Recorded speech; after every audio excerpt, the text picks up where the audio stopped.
কোম্পানির ডিনার পার্টির সময় লোকটির খুব গরম লাগছিল এবং সে তার কোটটি খুলতে যাচ্ছিল, কিন্তু তখনই সে খেয়াল করলো যে তার গার্লফ্রেন্ডও ঠিক তার মতোই পোশাক পরে আছে। ঘাবড়ে গিয়ে সে দ্রুত নিজের কোটটি আবার শক্ত করে চেপে ধরলো, কারণ সেই কোম্পানিতে প্রেম করা নিষিদ্ধ ছিল। তার সব সহকর্মীরা এটা দেখে অবাক হচ্ছিল যে সে কেন কোট খুলছে না। লোকটি তৎক্ষণাৎ বলল, আমার গরম লাগছে না, বরং আমার একটু শীত করছে। এটা শুনে তার গার্লফ্রেন্ডও হাসতে লাগলো।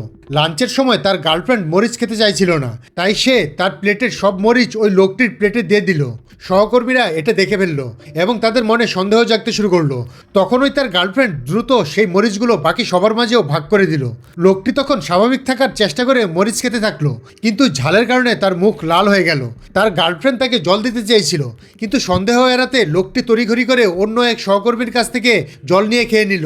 বাড়ি ফেরার পর গার্লফ্রেন্ডের মনে হলো যে এতক্ষণে হয়তো সবাই তাদের সম্পর্কের কথা জেনে গেছে, তাই সে লোকটিকে একটি পরিকল্পনা করতে বলল। পরের দিন তারা দুজন কোম্পানিতে প্রচণ্ড ঝগড়া করলো। সহকর্মীরা তাদের শান্ত করতে এগিয়ে এলো এবং এরপর তাদের সম্পর্কের উপর আর কারো কোনো সন্দেহ থাকলো না।